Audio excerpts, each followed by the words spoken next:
دیکھ مجھے سب نے چھوڑ دیا ہے، تیرے پاس آنے کا وقت ہے، مجھے معاف کر دے، میں نے تیرے بندوں سے سنا ہے تو بڑا غفور الرحیم ہے۔ جان نکل گئی۔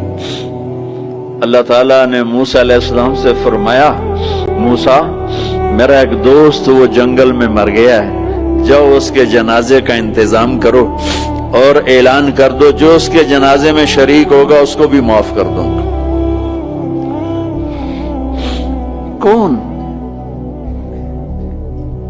زندگی میں سوائے گناہوں کے ہے کچھ نہیں، اور آخر وقت کی منت اور خوشامد پہ کیا فیصلے ہو رہے ہیں۔ لوگوں نے دوڑ لگائی، آگے دیکھا تو وہی نوجوان شرابی، زانی، جواری، بھیڑا۔ موسیٰ یہ تو وہ ہے جس کو ہم نے شہر سے نکال دیا تھا، تو یہ ایسا ولی کیسے ہو گیا کہ ہم اس کے جنازے میں آئیں گے تو بخشے جائیں گے؟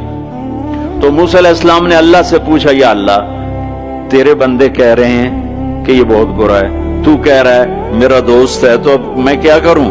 تو اللہ تعالیٰ نے فرمایا، موسیٰ یہ سچ کہہ رہے ہیں اور میں بھی ٹھیک کہہ رہا ہوں، یہ ایسا ہی تھا جیسے یہ کہہ رہے ہیں، لیکن جب اس پر موت آئی اس نے دائیں دیکھا، اسے کوئی نظر نہ آیا، اس نے بائیں دیکھا، اسے کوئی نظر نہ آیا، اس نے پھر میری طرف دیکھا، تو موسیٰ میری غیرت نے گوارا نہ کیا کہ جس کو سب چھوڑ جائیں اور وہ بے بسی میں مجھے پکارے اور میں اس کی پکار پہ لبیک نہ کہوں۔ اے موسیٰ اس نے تو صرف اپنی بخشش مانگی، مجھے میری عزت کی قسم اگر آج مجھ سے پوری دنیا کے انسانوں کی بخشش مانگتا تو میں اس کی طفیل سب کو معاف کر دیتا۔